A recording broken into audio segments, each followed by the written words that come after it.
In Magic the Gathering, Rabbit is a relatively new creature type. While it technically appeared on Zodiac Rabbit in 1999's Portal 3 Kingdoms, at the time that was a standalone set that wasn't really considered part of mainstream Magic.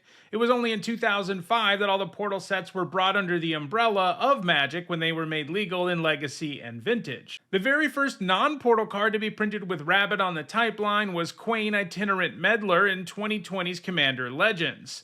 But there are some older cards that have retroactively been given the Rabbit type. The earliest one of those is Kezzerdrix, which was printed in 1997's Tempest.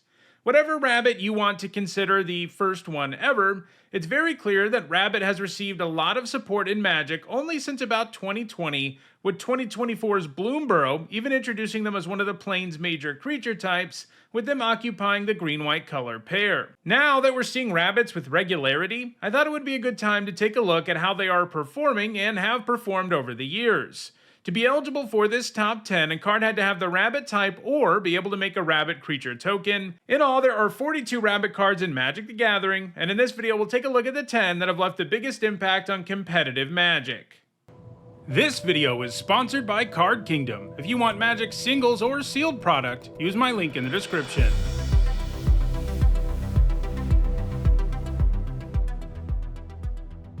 Before we get started, here's a quick reminder on how I rank cards in these videos. A first tier top 8 is worth 2 points, this includes events like Pro Tours, and a second tier top 8 is worth 1 point. This includes events like Regional Championships. At number 10, it's Jacked Rabbit. For X, one generic and a white, it's a 1/2 with Ravenous, and that means it enters with X +1/+1 counters on it, and if X is 5 or more, you draw a card when it enters. And when Jacked Rabbit attacks, you create a number of 1/1 White Rabbit creature tokens equal to Jacked Rabbit's power. Yeah, so the baseline here is a 2-mana 1/2 that can attack and make a 1/1 Rabbit, and the ceiling is way higher than that between the Ravenous upside, the potential card draw, and the ability to make way more tokens than only one of them. And it can fill any part of your curve while representing a very formidable threat that has to be dealt with. Jacked Rabbit is from Burrow Commander, and like all Commander deck exclusive cards, that means that when it comes to 60 card formats, it's only legal in Legacy and Vintage. Jacked Rabbit's top 8s have all come in Legacy, where it's been featured in white aggro decks like Boros Energy and Mono White Initiative. However, so far in 2025, it doesn't have any top 8s, so it may lose its spot in this list in the long run, although it's definitely a strong enough card that it wouldn't be that surprising for it to find more success in Legacy in the future. At number 9, it's Kezzerdrix, which we saw in the intro. It's the oldest card ever printed that has the Rabbit creature type, according to errata. For 2 generic and 2 black, it's a 4/4 with First Strike, and at the beginning of your upkeep, if your opponent has no creatures, Kezzerdrix does 4 damage to you. Yeah, this is one of those older Magic cards that was once really good, but looks pretty bad by today's standards. I actually have a lot of top 10s looking at that topic, and Kezzerdrix surprisingly hasn't made an appearance in one. Today, a 4-mana 4/4 First Striker isn't worth the downside of having your own creature also do 4 damage to you, but it's a trigger that doesn't go off until your upkeep, and if you can make it so your opponent has no creatures and then doesn't play any creatures, back in the day you felt pretty good about having to take that 4 damage. It was played in Tempest Block Constructed, where it showed up in Corpse Dance decks, which were all about constantly reanimating creatures every turn with that buyback spell. Many of the deck's targets were toolbox-type creatures who hated on certain strategies, but Kezzerdrix was more straightforward. These decks also used Staunch Defenders, which could be used to offset the Kezzerdrix's downside should it come down without Corpse Dance. In Standard, it made some appearances in Suicide Black decks, which were filled with efficient black creatures with downside, but Kezzerdrix wasn't ever a fixture in those decks because they usually went lower on the curve than 4 mana. Kezzerdrix doesn't have any top 8 since 1998, and as creatures have gotten better and better over the years, it has no hope of ever adding to its score, as these days it looks pretty much unplayable. At number 8, it's Hop to It. For 2 generic and a white, it's a sorcery that makes 3 1/1 White Rabbit creature tokens. 3 mana for 3 tokens is a pretty nice deal in any deck looking to go wide, so it probably doesn't surprise you to hear that those are the exact kinds of decks that Hop to It is played in. In Standard, it sees the most play in go wide aggro decks that use payoffs like Case of the Gateway Express, and convoke creatures like Knight Errant of Eos to leverage those bodies into extra value. The Express is a better removal spell the more creatures you have, and it also buffs the whole board eventually, while the Knight Errant not only becomes easier to cast because of Convoke, it also lets you dig deeper in your deck the more creatures you tap to convoke it. Bad news for Hop To It is that it wasn't really in Standard alongside the Knight Errant all that long, and since that card is rotated out of the format, it doesn't currently have a home in it. That said, Go Wide decks usually show up in most formats, and it is one of the better token generators in Standard, so I wouldn't count it out entirely just yet. At number 7, it's Valley Questcaller. For 1 generic and a white, it's a 2/3, and whenever one or more other rabbits, bats, birds, and or mice you control enter, you get to scry 1, and it also gives +1/+1 to all creatures with those types. So if you have creatures with the right types around, you get way more than 2 mana of value out of this. Having a Lord that also scries is great too, because it can help you make sure to keep on hitting the creatures you need to press your advantage. The Questcaller was featured in Boros aggro decks, where it could buff the deck's incredibly powerful mice, like Manifold Mouse and Heartfire Hero.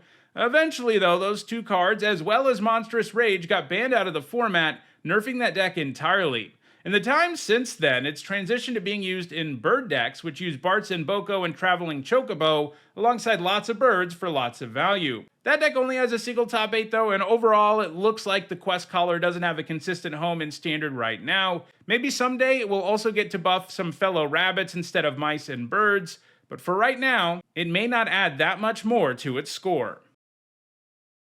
At number 6, it's Hinterland Sanctifier. For 1 white mana, it's a 1/2, and whenever another creature you control enters, you gain 1 life.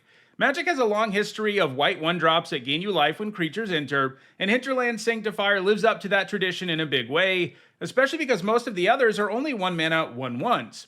If you have a deck that's interested in triggering life gain payoffs, this kind of creature is great, since it gains you life for no additional mana investment, and you can trigger it multiple times again and again without too much effort. And indeed, in Standard, the Sanctifier's success has come in Orzhov life gain decks, which use payoffs like Essence Channeler to really run wild.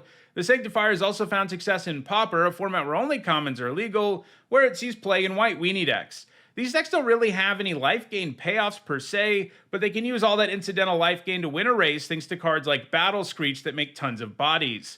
Hinterland Sanctifier was only printed this year and is already at number 6 on this list, and it's still putting up top 8s in both Standard and Pauper, and it's from Foundations, a set that will be in Standard for a very long time, and history also tells us that a creature with this ability may be successful outside of Standard too. Of all the cards on this list, it may just have the brightest future. At number 5, it's Season of the Burrow. For 3 generic and 2 white, it's a sorcery, and it lets you choose 5 paw prints worth of modes. And you can choose the same mode more than once. Basically, it's a modal card with 3 options, and each of those options requires progressively more paw prints. You can end up doing a whole lot of different stuff by mixing and matching them. The 1 paw print mode is also the one that qualifies it for this list, as it makes a 1/1 rabbit token. The 2 paw print mode exiles a non-land permanent and its controller draws a card, so you can use this as a removal spell or to give something of yours up to draw a card. And the 3 paw print mode lets you return a permanent with mana value 3 or less from your graveyard to the battlefield with an indestructible counter on it. So if you want more bodies, you can just make 5 rabbit tokens, and that's a pretty good deal for 5 mana. But if there's a problem permanent in play and or a good permanent to bring back as indestructible from your graveyard, you can give up some rabbits for those modes too. Overall, this results in a powerful, very flexible card. In Standard and Pioneer, it's most frequently been played alongside Caretaker's Talent, a powerful enchantment that loves tokens, drawing you cards when you make them, making copies of them, and then offering them a massive buff. The Season goes great alongside the talent because not only does it make tokens, but the Season can also bring back a Caretaker's Talent that may have been destroyed earlier in the game, and since that card is so central to those decks, that's a huge deal. It's also shown up in Orzhov mid-range decks where Liliana of the Veil is one of the more intriguing permanents it can bring back. Season of the Burrow is still active in Standard, and it's likely to put up more top 8s in the future. At number 4, it's Rabbit Battery. For 1 red, it's a 1/1 artifact creature with haste, and it's also an equipment with reconfigure. That means you can pay a mana cost to attach it to a creature or unattach it from one. In this case, the cost is 1 red mana, and it gives the equipped creature +1/+1 in haste. Basically, you can drop this guy on turn 1 and smash in for some damage, but once the board isn't amenable to more attacks from a 1/1, you can move it elsewhere, where the buff and haste can be more meaningful. Like several other cards on the list, it was featured in aggro decks in Standard, like Red Deck Wins and Burrow's Convoke. It's also made a few appearances in Pioneer and Modern. In the former, these appearances have come in aggro decks with artifact synergy, like decks that use Insole Artifact to turn artifacts into scary 5/5s. And in the latter, those appearances have largely come in Hammer Time decks. Those are decks that look to equip strong equipment for free. The hammer in the name comes from Colossus Hammer, which the deck can equip for free using Sigarda's Aid or Pure Steel Paladin's Metalcraft ability.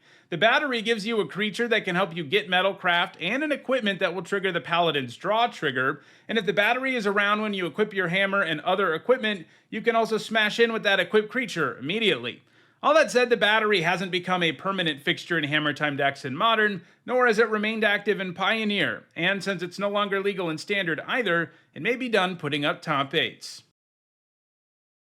At number 3, it's Carrot Cake. For 1 generic and a white, it's an artifact with the food subtype. When it enters and when it gets sacrificed, you make a 1/1 white rabbit creature token and scry 1, and because it's a food, it has a built-in way to be sacrificed. You can pay 2 generic, sacrifice it, and gain 3 life. So the baseline here is 4 mana for 2 1/1s, 2 scries, and 3 life. Yeah, that's actually kind of a solid deal, and the ceiling here is way higher than that. After all, you can pay in installments and find other ways to sacrifice the cake for value.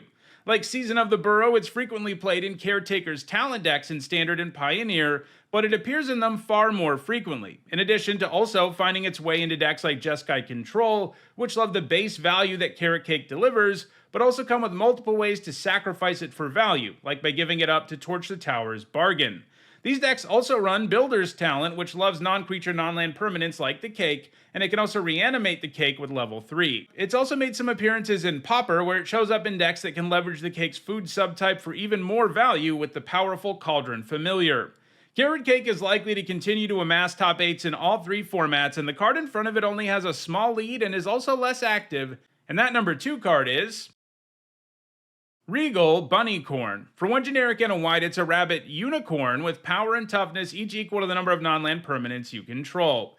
Yeah, this rabbit has a potential to be absolutely massive, although if your only non-land permanents are creatures, you aren't quite doing enough to unlock the Bunnicorn's full potential. But there are decks in both Standard and Pioneer that have unlocked that potential. The key is to have lots of cards that create multiple permanents really efficiently, like the 1-mana Novice Inspector and Spyglass Siren, which appear alongside the Bunnicorn in both Standard and Pioneer. In both formats, it tends to be played in decks with either Artifact or Convoke sub-themes that can also leverage all of those extra permanents for even more of an advantage on things like Convoke or Warden of the Inner Sky's activated ability. These Regal Bunnicorn decks have slowed down a bit of late, but the printing of Lumen-class Frigate seems to have empowered them a little bit, and either way, the Bunnicorn isn't done putting up top 8s in Standard or Pioneer. However, I do think it's less active than both the card behind it and the card in front of it, so number 2 is probably the best it'll ever do.